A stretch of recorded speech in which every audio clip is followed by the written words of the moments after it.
Welcome in to the latest episode of the Need for Seeds College Basketball Podcast presented by the Betting the Pitch Podcast Network. I'm your host, the real underscore G Warner, joined as always by Big East Ben, but we might want to change his name to Mountain West Ben after his move to the Rockies, high in the Rockies. How are you doing on this Saturday morning? Doing great. Yeah, so on the Mountain West, I'd like to give a little spiel. Admittedly, I used to live on the East Coast, so I didn't watch too many Mountain West games. And my familiarity with the Mountain West was they always suck in March.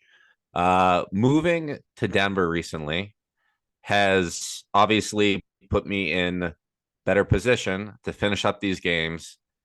And almost every single time I turn on a game, it is absolutely spectacular. You had Colorado at New Mexico last week, just back and forth, last 3 minutes. Colorado State. Colorado State, New Mexico last week, back and forth. No one could stop each other. I think the lead changed about a dozen times in the last 3 minutes. It was insane. And then to top it, this week, you have Colorado State hosting Nevada. Colorado State down the whole game. I think 11 at halftime. Last 3 minutes, Nevada starts missing free throws. Isaiah Stevens goes nuts. Moby Madness is holding serve. Place is going bonkers. Isaiah Stevens ties it up with 2 seconds left. Nevada inbounds to their point guard, Jay Lucas, who had just missed 2 free throws to ice it. Hits a half court game winner. Game of the season. So until the next Mountain West game. Until the next Mountain West game. So I love this conference. I think it's the Big East of the West. Like the schools are, the upper half of schools are very evenly matched. The fan bases are passionate. The arenas are packed. It's All noisy. Catholic. Maybe not that, but so I'm obsessed. I love watching this conference. I love the teams. I love the fan bases. But my question to you, Griffin, and I know, for a time you're Mountain West Griffin, usually around tournament time.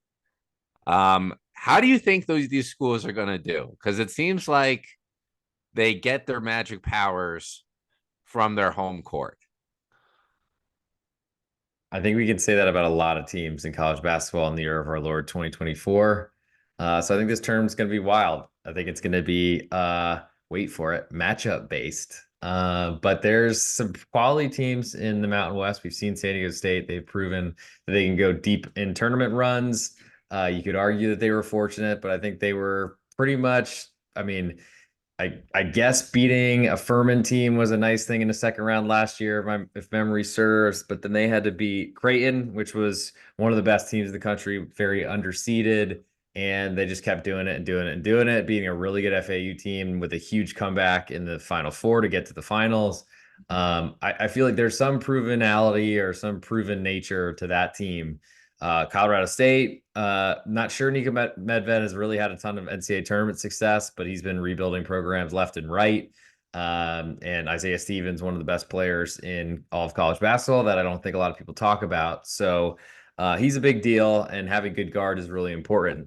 What I worry about are teams like Nevada, which I think miraculously got into the tournament in the first four last year and lost, which I don't think anybody was happy about or felt good about, or everyone was confused really. No one thought they were making the tournament last year. Which it sometimes does really well for a team going on a big, deep run from the first four, but I just don't necessarily think that I see it from them. I think Boise is really talented. We'll get to them later in this show as Big East Ben has become Mountain West Ben, and propose that game, which I think is a good one to discuss. And then New Mexico seems like a really good tournament team that could either go out in the first day or make a deep run. I don't know which to believe really, but I think there's dynamic parts to all these schools. It's going to be weird not having their crowd there, but I think the nice part is that most of the really good teams in this country have great home crowds, and if none of them have it, then we'll have a true neutral court, one winner takes all type of event, and I think it's going to be awesome. In March, we just started, is going to be sweet. Yeah. I mean, I think New Mexico is the most interesting. I think they have the most talent of any team with their guard play. But again, they're so inconsistent. You have the loss at home to Air Force. They really haven't defended the pit well this year, especially recently.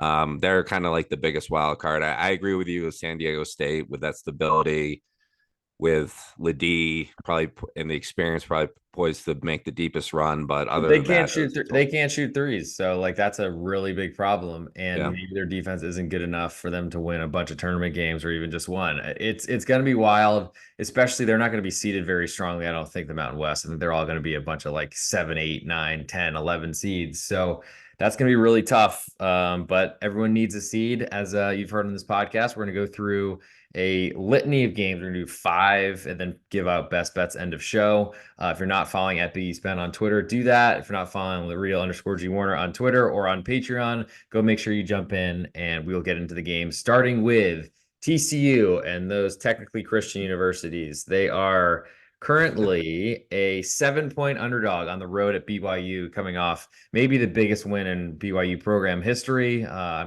Unfortunately, Ben and I are not that old, but I can't remember a bigger one besides maybe a San Diego State upset back in the day. But San Diego State was just kind of think climbing to the upper echelon. So BYU going to win at Kansas and then all of a sudden have to come back and play TCU, who came off an embarrassing loss to the University of Texas on Monday, or was it Baylor? Whoever they played, they lost. What do we think about this one? And we got a total of 157 and a half points. Yeah.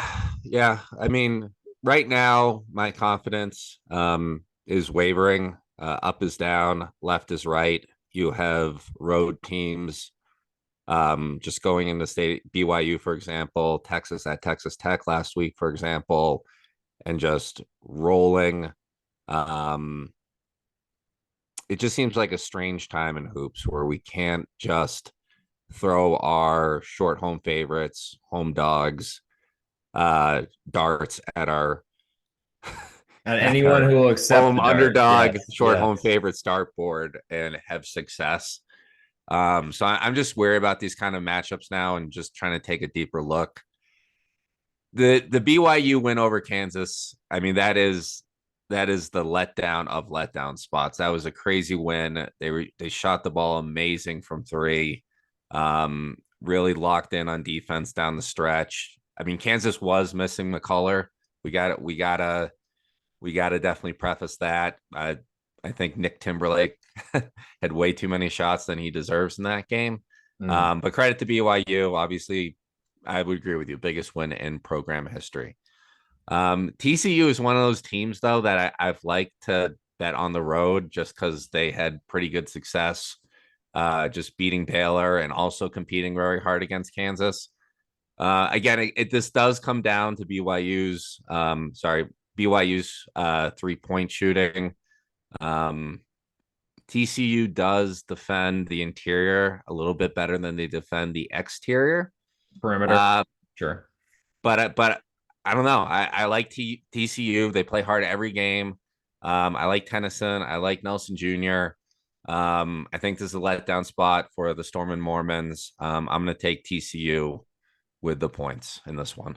Pretty big climb from 4.5 at open, it looked like, to 7. I'm going to stay and continue to back the home team. I think TCU's limitations on the perimeter and really just shooting shots. If they can get on transition and get a lot of easy buckets and use their athleticism against BYU and really just pound the glass, maybe that works. But BYU is built to defend their defensive glass, and then they're going to shoot a ton of threes. Possibly that they don't show up after a big Kansas win.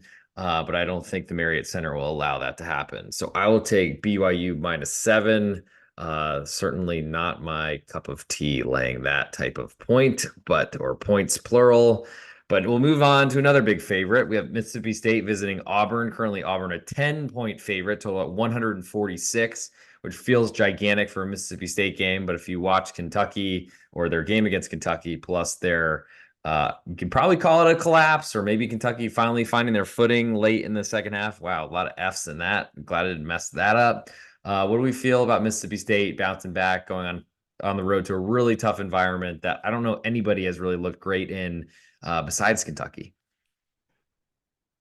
That was a heartbreak loss for Mississippi State. They were up 11 at halftime, and then Reed Shepherd just took over there. That was I had the under in that game, and there was about, I think, probably like 50 points scored in the last 3 minutes. It was nuts.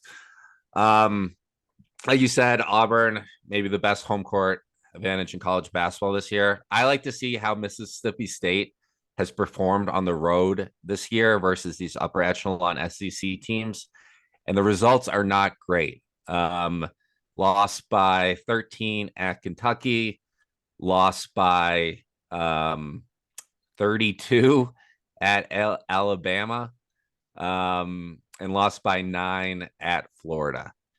I think Auburn is better than all three of those teams. I'm going to go with the Tigers in this one, -10. Yep, I will do the same. I am not looking to potentially hope that Mississippi State hangs around and tries to keep this game in the 50s. I don't think that's going to work very well. And I think Auburn's also in a pretty good spot coming off of a Tennessee loss, which looked like a game they could have won throughout, literally until the end, or literally until a man named Dalton Connect, a former, speaking of Colorado, Northern Colorado Bruin, is that what their logo is? I can't even remember what they are. Bears. Um, Bears, I think. they have not come up enough on this show, but we'll move now to Dalton Connect's new current roster with Tennessee visiting Alabama in the SEC. Currently, a Tennessee climbed to a 4-point underdog now that we're doing this Saturday morning. You could have gotten Alabama at Pick'em yesterday at one point, climbed to 2.5, and then now we're up to 4. Total at 171 points. Feels like a lot of points potentially, despite a Tennessee defense has been so good over the years. What do we think about this one? Do we think the market is buying into the home team a little too much? Way too much. Way too much. Ooh, way too much. Alabama, again, one-dimensional team, go, go, go, offense, offense, offense. They have defended home court this year. They the win over Auburn, rivalry game. But other than that, their best home win is against Florida, which they had to go to overtime. And I don't think me or you ever thought Alabama had a shot of winning this game. I think Tennessee's Final Four bound. I love that. I had my preseason Tennessee future. I think Dalton Connect is the best player in college basketball. Like, Zach Edey's going to win the National Player of the Year, but that's BS. Like, Dalton Connect is the most skilled, one of the best scorers we've seen at a high major level in years, I believe. Again, and I think Tennessee, just with that culture, that defensive culture plus Connect, they're unstoppable. They're unstoppable. So I think 4 points is way too high. That's disrespectful. I still think Alabama's overrated and is poised for early tournament exit. I don't think they're making the second weekend. I'll take the Volunteers in the spot. I don't blame you. I think Tennessee is looking really good lately. I do think that they're in any sort of game can compete with Alabama. Low scoring game obviously benefits Tennessee. I think Tennessee can keep up on the scoreboard with Alabama as well.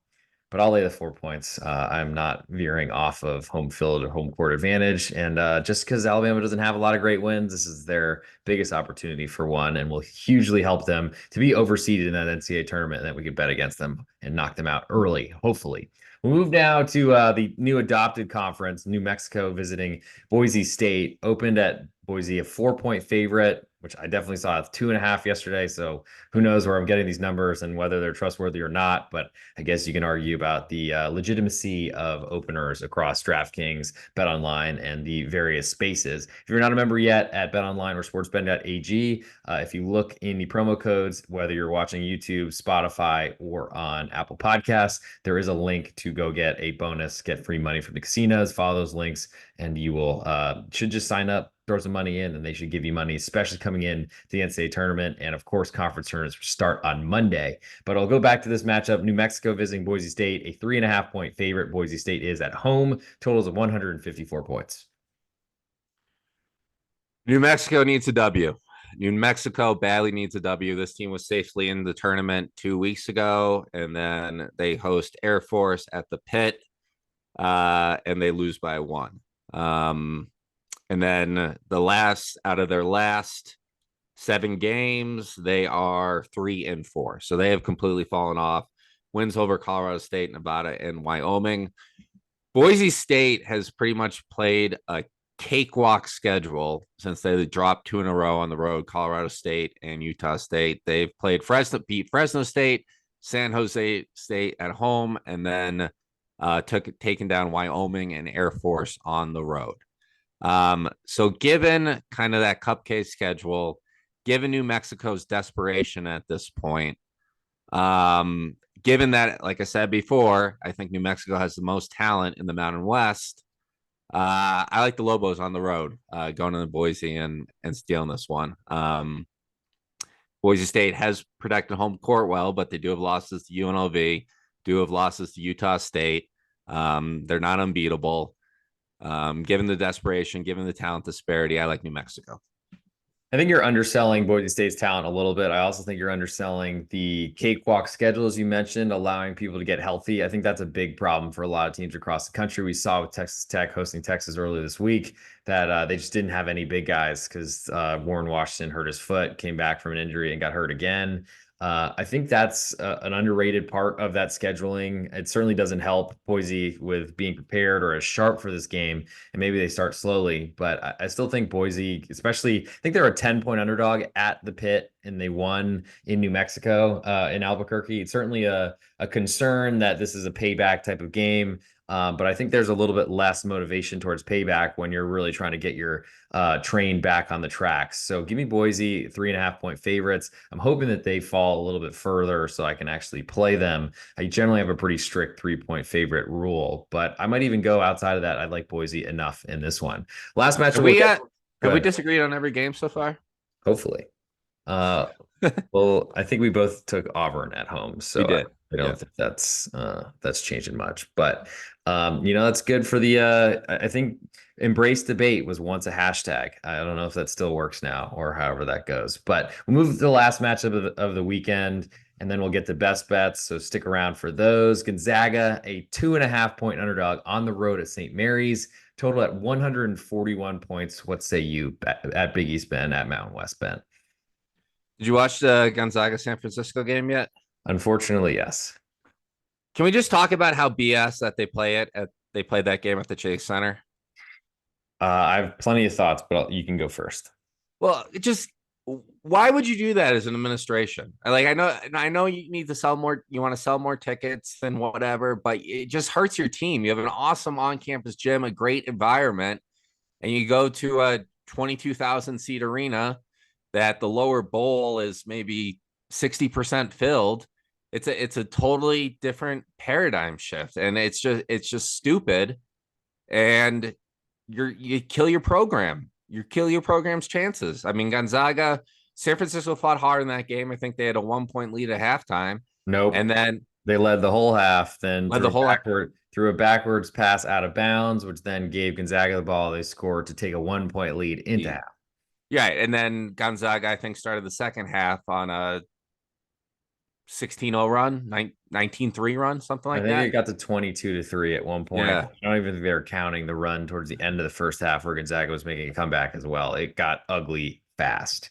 Yeah, so screw you, San Francisco. Agreed.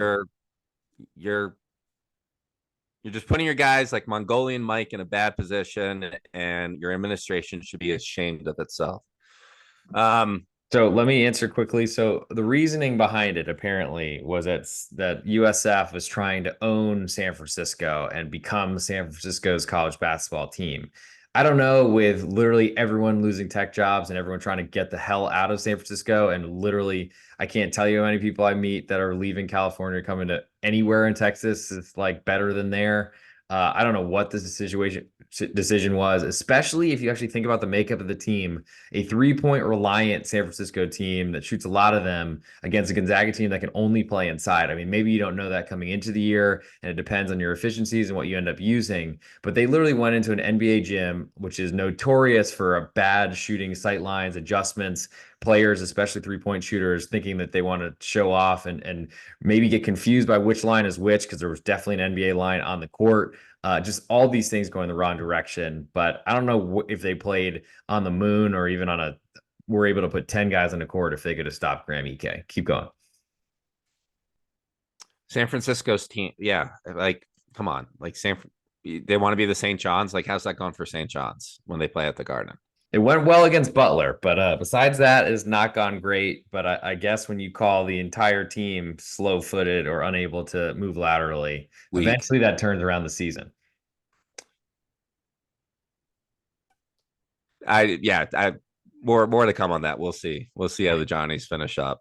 Um, yeah, that was a bad week last week. Butler's dead. Stick a fork in the Bulldogs. All right, Gonzaga at St. Mary's. So do you have 2.5 in this one? I do. Okay.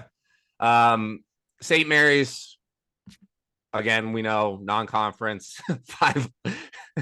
three losses in non-conference play, and then they go and they lose to 5 losses in non-conference play. Just awful non-conference. Everyone, kills them, and then they rattle off the nation's longest active winning streak, currently at 16.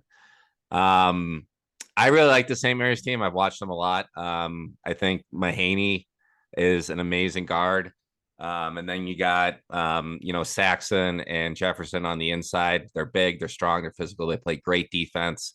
I feel like whenever Gonzaga comes to Moraga, they absolutely have kicked the shit out of St. Mary's the last couple of years, to put it mildly. Yeah, to just for our younger listeners. Yeah. But I really like St. Mary's in this one. I'm still not sold on the Zags. I'm still not sold on Ike. I think Saxon will eat his lunch on the inside, and then I like the home crowd, and I like Mahaney getting hot to take this one for the Gales. I'm pretty concerned. Very small number for this to open. I saw 1.5 on St. Mary's initially, and then we're up to 2.5, which does give me some solace, but not too much. As you mentioned, Gonzaga's had pretty good success here, but to me, it's been very different teams. And I think that San Francisco win was big. It certainly wasn't the Super Bowl of their season. I think this is clearly marked as the biggest road game of the year. But Gonzaga was pretty desperate. I think finally getting ranked, I think that takes them a little bit out of the kind of Cinderella underdog role that, and especially as a slight underdog. I don't necessarily think that Gonzaga are going to be able to push St. Mary's around inside, as you mentioned. And I think it's going to be a big problem because if Gonzaga is not able to score efficiently with Graham Ike, who is awesome, but St. Mary's has a lot of size. That's like what they're built to do. I think it's going to force Gonzaga team to shoot well from 3. They did against or excuse me, they did not against San Francisco. They only took 10 threes, which I think is the ideal scenario for them, but they only made 3. And it was such a blowout anyway that it's hard to really take too much stock into anything on the perimeter or anything that Gonzaga did besides just feeding the beast inside. I think Graham EK struggles, or at least is nowhere near as efficient, because it'd be impossible for him to do that back-to-back games. If he does or somehow outperforms what he did against San Francisco, then I'll tip my cap. But I'm going to back the St. Mary's Gales 2.5-point favorites here. And I feel like this number is short. Maybe Gonzaga is able to somehow find another way after being, I think, a 4.5-point favorite in the reverse fixture when Gonzaga lost at home to St. Mary's. I think St. Mary's gets them twice, and I'll lay the points here. And so I think we're in agreement there for our last game of our 5-pack. So before we get to best bets, if you're not a member of my Patreon, check it out, patreon.com. So that's @real_G Warner. We have had some great people coming in. Thank you, Sam Ronalds, Eric Kiola, also Brent Hanschel. I really appreciate you guys coming in, or Hanshin, excuse me. Wow, can't even say the guy's name right. My bad. Sorry, Brent. But thank you all for coming in. New subscribers are always welcome. Get best spot to get all my plays, leans, write-ups, and everything. Stick with us in the Need for Seeds podcast. We're putting out episodes 2 per week now. Hopefully a Friday night episode next week, but we'll see if we can get Ben off the bunny slope. but should be coming out Monday night. And we'll be putting out all these episodes on Apple Podcasts, YouTube, Spotify, anywhere you get your podcasts. Go listen, give a 5-star review. And after Joe Dollars from last weekend, it wasn't exactly the way I was hoping for it. I was hoping that someone would write a question form and then I could give it to Ben ahead of time so he would figure out some sort of interpretive dance. We don't have anything new. It does take a little while, so I'm sure everyone was stacking the box with 5-star reviews last night on Apple Podcasts. You look like you have something you want to say. I was looking forward to interpretive dance. I've been practicing. There we go. He doesn't know what he's going to interpret and dance, but he's ready. He's been practicing. He's been limbering up in his newfound monogamy. So let's get to their best bets at Big East Ben, at Mountain West Ben, whatever you're calling yourself these days. Please lead us off with your best bet. Let me just check Twitter quickly. I don't know. I don't know what's happening here to the audience. So I'm going to fill the dead air right now as he's scrolling, using his Twitter fingers like trigger fingers. All right. Okay, what do you have for a line on Marquette Creighton? It's big. Let's go Marquette 6.5-point underdogs. 6.5. Okay, so I grabbed this at 4.5 last night when the Marquette basketball account posted a video of all the players boarding the jet for the trip to Omaha, and a certain white left-handed point guard was not in the video at all. And I looked at it has just dropped that Tyler Kolek will be out today in Omaha with an oblique strain. He strained the oblique with about 12 minutes left in that Providence absolute destruction. So that's telling me the market thinks Tyler Kolek is worth only 2 points. That is ridiculous. What number would you put on Tyler Kolek's worth? Kyler Tolek, I almost said. Oops. I would put it at least 5, and I would put it at 7 in this case because we don't have, or Marquette does not have a backup point guard. They have Trey Norman, freshman from Boston, Massachusetts, has actually played pretty well the past couple of games off the bench. No way is he ready to be a starting point guard in the Big East at this point. And then you can either run maybe the point with Chase Ross, or Cam Jones, but Cam Jones only plays well, coming off of screens and shooting jumpers. So Marquette's screwed. They're absolutely screwed without Kolek. This should be a double-digit spread. Again, I grabbed Creighton last night at 4.5. I like it at 6.5. I like it at 7.5. Maybe Mark hasn't digested yet, but run to your ATM, take out all the money in your bank account, and run to the nearest casino and put it all on the Jays today. Because again, I love Marquette. This is their engine. This is their heartbeat. This is their brain that is not going to be on the court with them this afternoon. Thanks. So on the way to Omaha, Nebraska, Ben has called Marquette basically the Tin Man and the Cowardly Lion with no heart, which is pretty incredible combo right there. And if you don't have a casino nearby or you live in a state that's never going to approve legal gambling like I do, run over to BetOnline or Sportsbetting.ag, sister sites that will essentially pay you to go sign up with them. And we have links in the podcast descriptions wherever you're getting this podcast to go get some free money. So it's tough. I mean, this is a real _ G Warner. This is the Need for Seeds college basketball podcast presented by the Betting Pitch Podcast Network. You just heard at Big East Ben say that Tyler Kolek out for Marquette is worth about Tom Brady type levels in terms of the point spread. Currently, Marquette a 6.5-point underdog on the road. He's taking Creighton despite his fanhood, family connections, and ring out Ahoya and sing songs throughout his life. For my best bet, the real _ G Warner on Instagram, Patreon, Twitter, and on YouTube, I'm going to grab Northwestern. They're currently a 2-point favorite at home to Iowa. I can't really explain this number dropping. It doesn't make me feel great, but I think Iowa is going to go on the road and shoot a very few amount of threes, which they don't really like to do those. They don't shoot them great, and Northwestern is really good at packing the paint. I think it's going to be a war inside. I think Northwestern wins that battle. So I'll lay the 2 points on Northwestern, and Big East Ben will give you Creighton, a 6.5 point favorite against Marquette. And that'll do it for this episode of the Need for Seeds College Basketball Podcast. We'll be back Monday night, assuming Ben is not on a chairlift somewhere. Until then, I hope everyone is having a great Saturday morning, and we will talk to you all very soon. There we go. Thank you.